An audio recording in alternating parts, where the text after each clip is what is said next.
السلام علیکم ورحمۃ اللہ وبرکاتہ۔ لیکچرر اردو ٹیسٹ نمبر 51 برائے PPSC تیار کردہ حکیم Muhammad Waseem Akram. WhatsApp number 0301 50 39 157۔ حمد، نعت، غزل، قصیدہ، مرثیہ، شعر اشوب، واسوخت، ریختی، پیروڈی، گیت، نظم کی اقسام ہیں۔ بلحاظ ہیئت شاعری کی 7 اقسام ہیں: مثنوی، رباعی، قطع، مصمت، ترکیب بند، ترجیع بند، مستزاد۔ بلحاظ ہیئت شاعری کی اقسام ہیں۔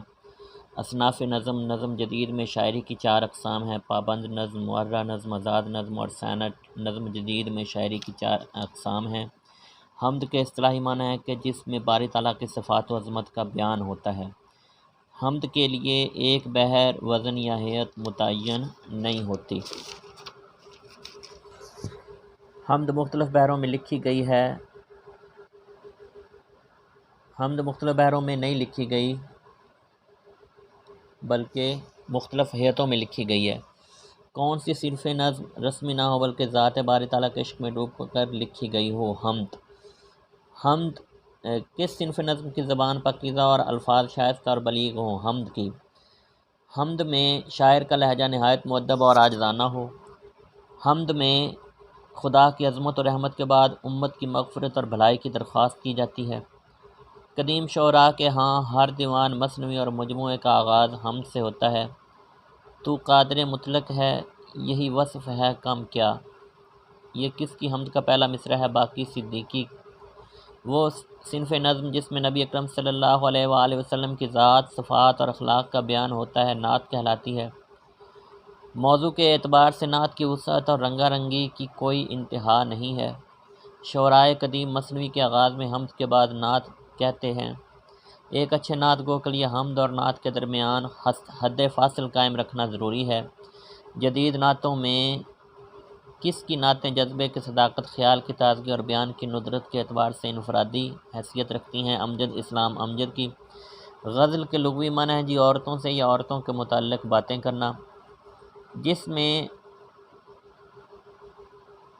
غزل کون سی صنف شعر ہے؟ جس میں حسن و عشق کی مختلف کیفیات کا بیان ہو اور اس میں درد و سوز ہو۔ غزل کا مفہوم کیا ہے؟ غزل کے ہر شعر میں مکمل مفہوم ادا ہوتا ہے۔ پوری غزل ایک ہی بحر میں ہوتی ہے، یہ غزل کی خصوصیت ہے۔ غزل کا مطلع ہونا، پوری غزل ہم قافیہ و ہم ردیف ہونا، اشعار کے صرف دوسرے مصرعوں میں قافیہ ہونا، بعض غزلیں غیر مردف ہوتی ہیں۔ غزل کے آخری شعر میں شاعر بالعموم اپنا تخلص استعمال کرتا ہے۔ یہ تمام غزل کی خصوصیات ہیں۔ غزل کا سب سے بڑا موضوع عشق و عاشقی ہے۔ حسن و عشق کی مختلف کیفیات غزل کا عمومی موضوع ہوتا ہے۔ غزل کی مقبولیت کا راز کیا ہے؟ معنی کے اعتبار سے غزل میں بڑی لچک ہے۔ غزل کا ہر شعر کس اعتبار سے ایک مکمل اکائی ہوتا ہے؟ معنوی اعتبار سے۔ اردو غزل کس کی مرہون منت ہے؟ فارسی کی۔ اردو غزل کا بابا آدم کسے کہا جاتا ہے؟ ولی دکنی کو۔ لکھنوی دبستان غزل کے نمائندوں کے نام: انشا، جرت، رنگین اور ناسخ۔ دبستان لکھنؤ کے نمائندگان: غزل کے ہاں کیا چیز غالب ہے؟ حسن و عشق کا خارجی اور جسمانی پہلو۔ میر درج، ظفر، شیفتہ اور حالی کس دبستان سے تعلق رکھتے تھے؟ دبستان دہلی سے۔ داخلی واردات اور قلبی احساسات کن کے ہاں ملتے ہیں؟ میر درج، ظفر اور شیفتہ اور حالی کے ہاں۔ جدید غزل کے بانی خواجہ الطاف حسین حالی۔ جدید غزل گو نے کس بات پر زور دیا؟ مبالغے سے اجتناب رکھیں اور حقیقت نگاری پر زور دیں۔ اقبال نے غزل کو کس سے روشناس کرایا؟ نئے افق سے۔ جوہر کا تعلق غزل کے کس دور سے ہے؟ جدید غزل کے۔ عزیز فانی، حسرت، اصغر گونڈوی، جگر مراد آبادی اور احسان دانش کا تعلق جدید غزل کے دور سے ہے۔ یاد اس کی اتنی خوب نہیں، میر باز آ، پھر وہ جی سے بھلایا نہ جائے گا، یہ میر تقی میر کا شعر ہے۔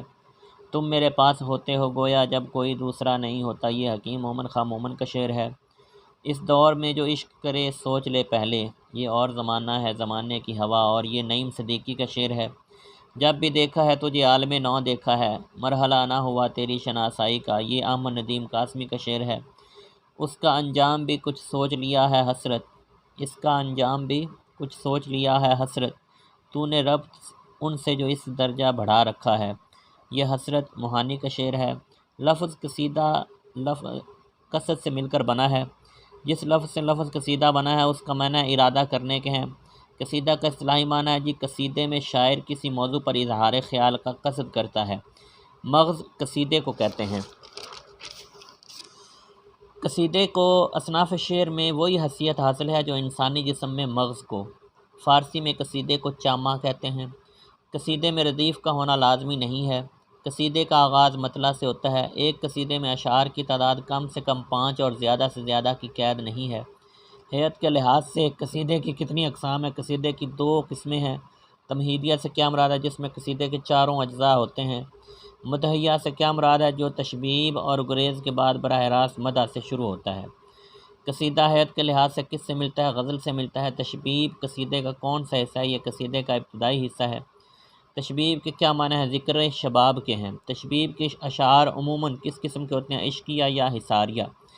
غزل کی ابتدائی شکل تشبیب ہے جی۔ تشبیب کے بعد قصیدہ نگار جس موضوع کا ذکر کرتا ہے اس کو کیا کہتے ہیں؟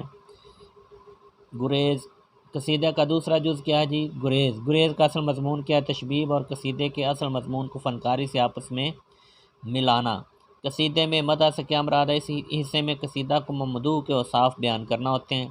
قصیدے کی دعا کے حصے میں کیا ہوتا ہے؟ اس آخری حصے میں ممدوح کو دعا دی جاتی ہے۔ قصیدے کا سب سے بڑا موضوع مدح ہے۔